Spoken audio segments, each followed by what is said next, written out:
Crews-Dezurn with a 4-inch reach advantage, a little shorter than Claressa Shields, but Crews-Dezurn very comfortable in this weight territory as well.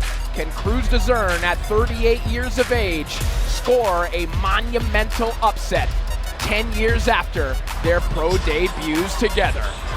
You're ready to receive my instructions. Obey my commands. Protect yourself all the time. Let's have a clean fight here, ladies. Good luck. Thank you. The undisputed heavyweight champion versus the unified super middleweight champion. It doesn't get much bigger than this, and this looks an awful lot like the first fight. They are going at it immediately.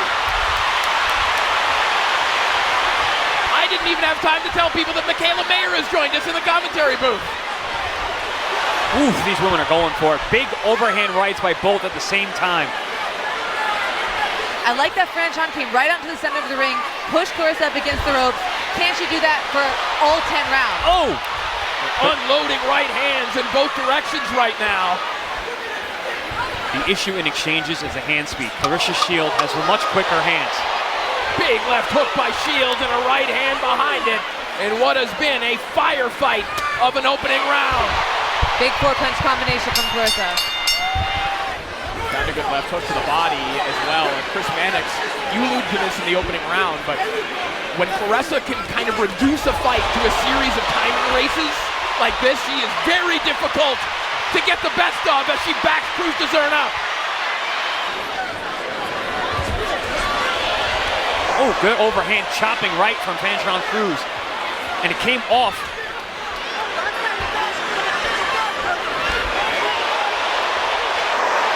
Shields just getting that right hand free to land a chopping right hand there on the inside. It was a hard body shot in that sequence as well. Good counter 1-2 from Franchon. Yeah, gives ground and then lands a good counter as a result. Yeah, when she lunges in with the overhand shot, Claressa sees it coming, and they get it tangled up. These exchanges, Claressa Shields has shown some real heavyweight power. 2 fights earlier, she knocked down Daniel Perkins in the last round of that fight, so she's got some pop with these heavier weights. Crews-Dezurn might have felt some of those shots, those machine gun combinations. Yeah, it seemed like in the first 2 rounds, she kind of unloaded her arsenal, and now just a little bit less of the output, whereas Claressa, that output's still there. 3-4 punch combination there from Shields. Back comes Dezurn with a short little right hand as well. And if you notice, Franchon Crews-Dezurn on that right knee area, looks like she's got some kinesio tape wrapping it. You know, she took a bit of a fall at the weigh-in on Saturday. Maybe some minor injury there that she's dealing with going into this fight. She would have a lot more success if she let her combinations go to the head and then started to roll and dig to the body, but instead she's there for Claressa's counter. And it's hard to get away with it when Franchon throws 3 punches and Claressa Shields comes back with 8 or 9. And a good jab. I expect her to come out this round, Claressa Shields, and start loading up out that right hand because I know she's getting confident with it. But she started off really good jab, staying behind the jab. That was again, another great jab. Saw the CompuBox totals a moment ago. Another big right hand there from Shields. Shields at that point outlanding Crews-Dezurn 112-62, and those numbers are climbing right now as Shields is putting it all together here in the 6th.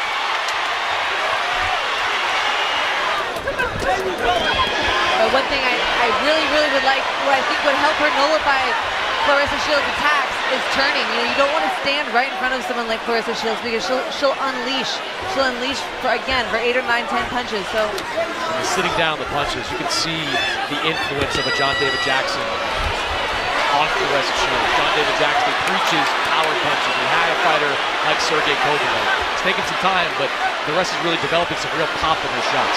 And Claressa just switched to a lefty stance to throw that overhand left. Great shoulder movement, upper body rhythm shown by Shields. Consistently slipping and ripping and firing off these shots, getting back to that jab. When she's on that jab, she's really difficult to deal with. Well, and Chris, we're seeing a pattern here too. Even as Crews-Dezurn is trying to apply pressure coming behind her jab, Shields is able to throw 2nd and 3rd. So she can counter and then come right back and back Crews-Dezurn up. It's her base. She doesn't break position when she's being defensive in front of you. 10 seconds of the round. This body work from Shields continues. Shields slipping and ripping, offense and defense together. He's had a good opening minute in this last round, has Franchon. Give it a back, Shields against the rope, use her upper body to physically pin her down and let body shots rip on both sides. Yeah, she started the fight off like this in the first round.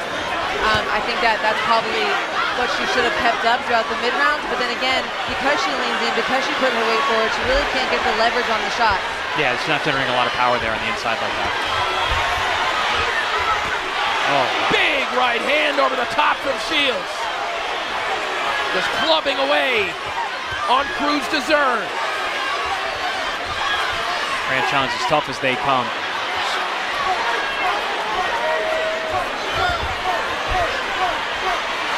Yeah, you know Claressa Shields going to look for that big right hand. I know she wanted to finish this night with a knockout.